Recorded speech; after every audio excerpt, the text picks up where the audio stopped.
What would have happened if Baker Mayfield had not asked to be traded the day after, or the day the Cleveland Browns went down to try to court Deshaun Watson? What if he would not have asked to be traded? Would he be still the starting quarterback of the Cleveland Browns right now? We should probably consider bringing Mary Kay Cabot full-time to the volume, but she's already so employed by the plain dealer in Cleveland.com. She doesn't have room for us. She's also recently a finalist for the Bill Nunn Jr. Award, which goes to a reporter who has a long and distinguished contribution to pro football. I have been asking Mary Kay Cabot to join me multiple times wherever I've been in my career. And in the news again this week with the Jimmy G story. So there's conflicting reports. And I said today on the air, or yesterday, that I felt like you were kind of punting on the season if you didn't consider Jimmy G. Now you've got multiple offensive line injuries. Jacoby Brissett is a bridge quarterback who's completed 60% of his throws and is an 83 passer rating in a division with Joe Burrow, Lamar, and the Steelers. You're punting the season. Now you have O-line injuries. You're perilously thin at wide receiver. If Amari Cooper is hurt, this is a rough wide receiver unit. It's really thin. So Ian Rappaport says, I don't think they're really interested, which again feels like a punt to me. And I think this roster's too good to punt on the season, especially with the Steelers having kind of a transition at quarterback. So what is the latest, Mary Kay, on Jimmy G? Well, it's not something that is front burner, and I really did not present it that way. The way that I wrote it last week was that in the event that Deshaun Watson is out for the season or is even out double-digit games, it would be something that they would consider. And consider is a far cry from actually going out and making this happen. But they would have to at least have the conversation. It doesn't mean that it's front burner. They do believe in Jacoby Brissett. They do feel like he can win games for them and hold down the fort for as long as he needs to. But I do believe that it would at least have to come up in conversation. It would come up in conversation in the event that that Deshaun is out for the entire season. And again, it's not something they're clamoring for. I've been writing for months and months and months that Jimmy G was not somebody that they were interested in. They really didn't think that Deshaun would be out for very long, 6 to 8 games at the most, probably. But if that changes, I think it's something that you have to at least talk about. But of course, they don't want to spend a ton of money on this. They're already Right on the hook for a bunch of Baker Mayfield money. So it's just not something they're going to invest some draft capital or a lot of money in. So Deshaun was rough. He was heckled. It's interesting. He is now accepted from 6 to 8 games, which tells me he'd probably consider 10 to 12 as long as the fine was lower. Is your sense there was a story, it may have been from you, that Cleveland believes he's going to be suspended for the year. Do you think he has some wiggle room, 10, 12 games, accepting that? If maybe the fine's bigger, the league says, okay, 12. We want $20 million back. Do you think he would consider that? I would have to think that there are negotiations going on right now. I mean, why else would it be taking so long to hand down this decision? There's not that much, there's no new information. It's really just going over the documents and going over the briefs. And the only thing at issue here is the suspension and or the fine, which they can impose both of those things. So I would have to think that they are having some back channel discussions that nobody's really leaking out there right now too much, and that they are trying to come up with something that everyone can live with so that it doesn't have to end up in the courts and it doesn't have to be more contentious and ugly than it already has been. I think one of the sort of unintended consequences of the new way of doing things under the personal conduct policy is that, there became a very public battle between the NFL and the NFLPA. And I think it basically, it set the standard for how that's going to go in the future, because now they're just going to, play out these battles publicly as they move forward.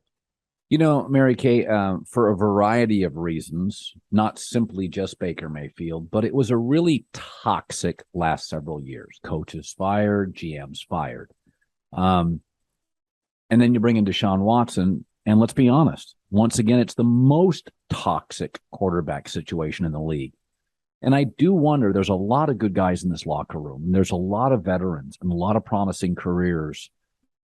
If you sense a little bit of fatigue of this kind of 4-year toxicity kind of hovering over the franchise, I think they thought they were getting out of it to some degree with Baker. It's louder now. I just don't. Pro sports, that's really hard to overcome. Constant noise.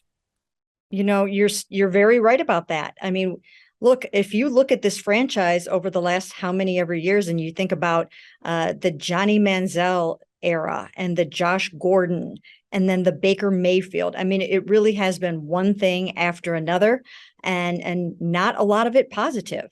And you're right. This is this is probably the biggest one of all of them. And the fan base, I can tell you, is, they're growing tired and weary of this. They don't know how to feel about their football team this year. And so that's really, really difficult.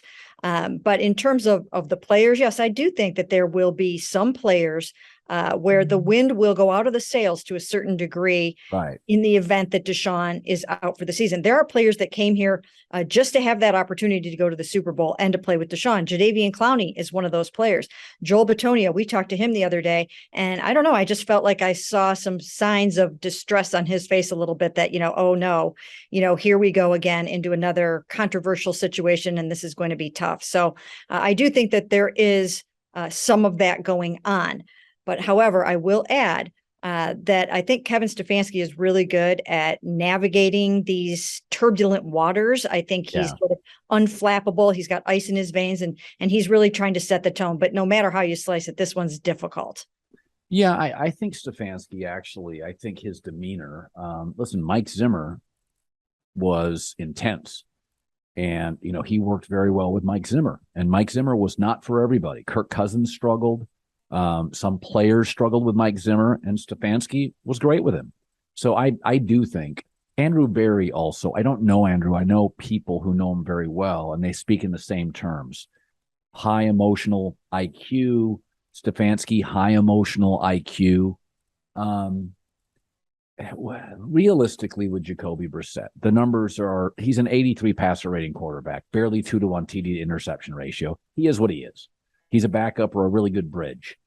What's a realistic season? If you ask the average Cleveland Brown fan, or privately Kevin Stefanski, Baltimore and Cincinnati are very good.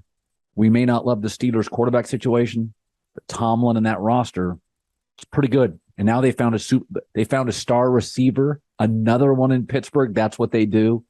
So what feels right to you this year?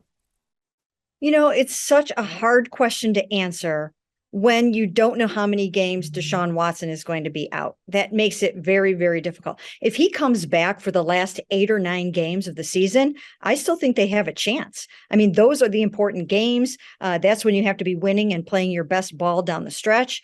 So if he comes back for those games, I think it's realistic that they can contend for the playoffs. Now, if you're looking at Jacoby Brissett starting 12 games, 14 games, then I think, it's another story, because the quarterbacks, not only in the AFC, are so amazing now, but the AFC North, as you mentioned, I mean, the AFC North is so tough, and no one can ever write off the Steelers. Mike Tomlin has never had a losing season.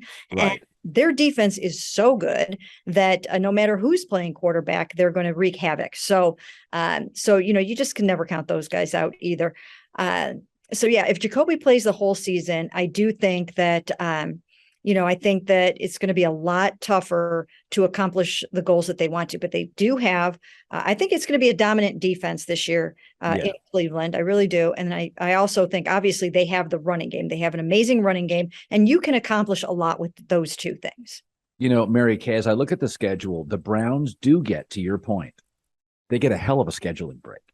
So in the first several weeks, Carolina, okay, bad O-line, could really struggle against the Browns' defensive front. Then it's the Jets. We don't even know if Zach Wilson plays or Flacco. Then it's the Steelers. We may have rookie Kenny Pickett on the field. Then it's the Falcons, Marcus Mariota. Okay.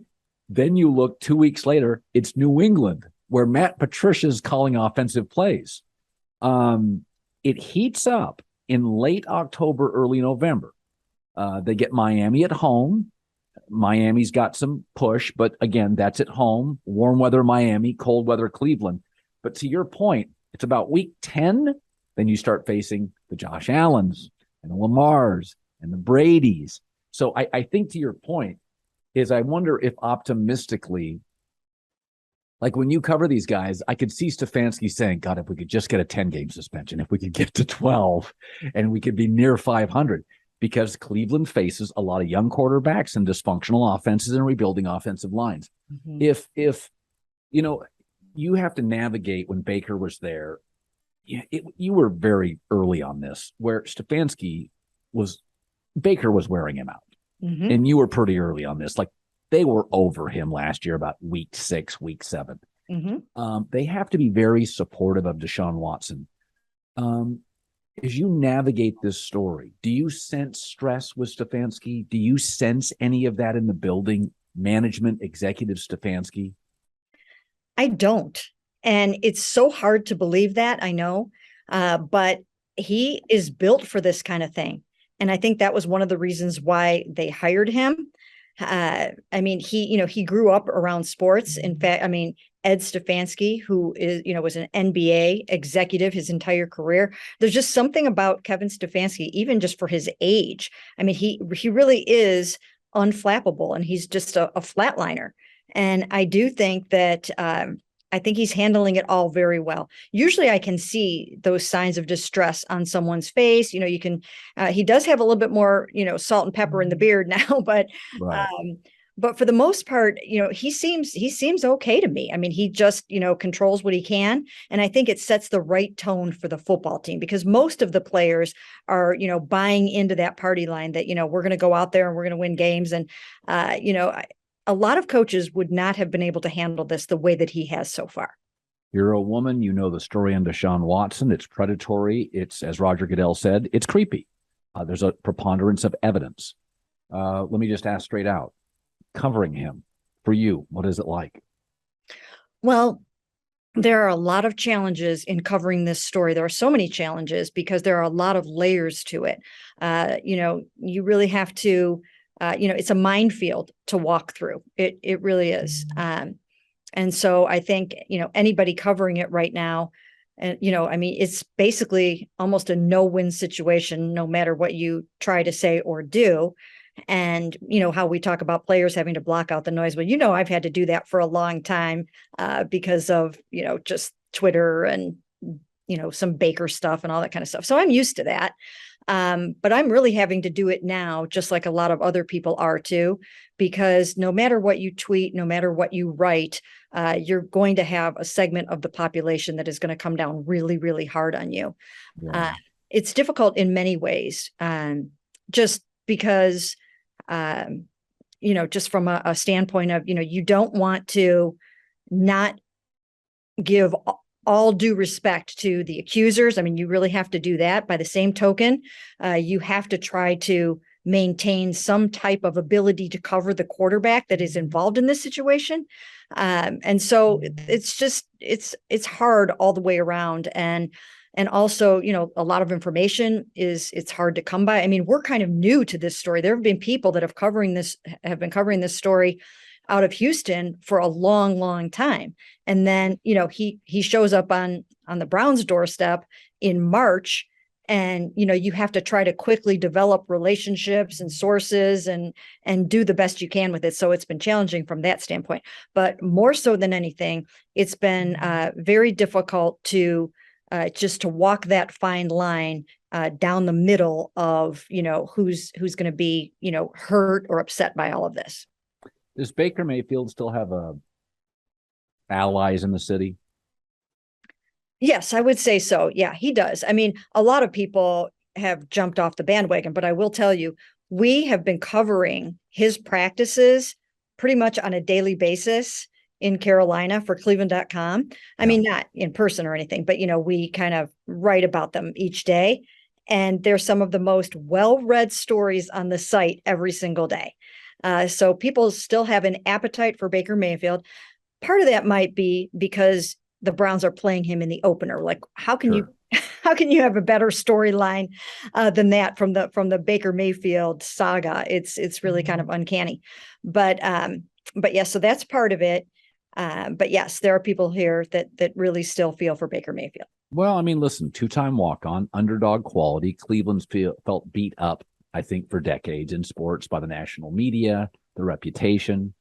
There's a certain symmetry, I thought, with Baker and Cleveland. I just thought, I said this early, he was just too snarky. I always feel like you can't win the press conference as a quarterback. You just have to sometimes fall on the sword.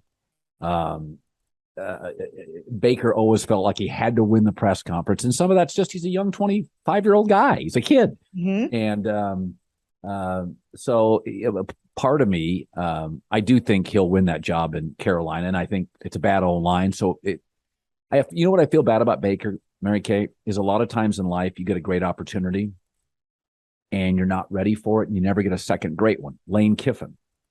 He just wasn't ready for the Raiders in USC, but he's a really smart coach. He got a second opportunity in the SEC, and he's crushing. He's a great coach. Steve Sarkisian wasn't ready for the USC job. Personal issues. Mm-hmm. He got a second opportunity. Where I feel bad for Baker is I'm not sure he's ever going to get that offensive line or he's ever going to get Nick Chubb. I mean, it was really, Mary Kay, it was really built for a quarterback. It was almost the Niners offense. It was quarterback friendly, not quarterback centric. And part of me thinks, oh, Baker, you had it. Those kind of offensive lines, because he didn't make any money, they don't exist. You can't go buy a right tackle, right? Right. And the ironic part about this whole thing, and I think about this sometimes, what would have happened if Baker Mayfield had not asked to be traded the day after or the day the Cleveland Browns went down to try to court Deshaun Watson? What if he would not have asked to be traded? Would he be still the starting quarterback of the Cleveland Browns right now? I mean, there's a world in which that's possible. And, so I don't know. It's just weird the way that the whole thing worked out, because at that point, negotiations opened back up and they opened up those purse strings and they threw $230 million guaranteed at Deshaun Watson. And all of a sudden, the team that he had supposedly ruled out was his first choice. And here he was. So I just have to wonder what would have happened. Well, and also easy for me to say, you feel like somebody lies to you. It's like somebody cheats on you. It's hard for people to take it back. And he was told, you're our guy. And then a couple of weeks later, you're not our guy. And for me, I said, suck it up. You're never going to get a better O-line. You're not going to find Nick Chubb. Kevin Stefanski won Coach of the Year. You've got really good tight end play. Baker, suck it up and go back to Cleveland. But I get it. Did you ever think there was a moment that he would suck it up and come back? I knew all along, and like you said, I was kind of on the disconnect between Baker Mayfield and Kevin Stefanski early on. But, from October, I had been hearing that, that it just wasn't right between those two, and that Baker did not feel comfortable. He did not feel that he was being used properly. You and I have talked about that before on this podcast. And so I always felt like the end was near. I just didn't know if it actually would be able to be pulled off quite like that. But I do think that this would have been the best opportunity for Baker Mayfield, to rebuild his career and to get back on track and to find something after this year, was to come back here and try to do something with this team and this offense.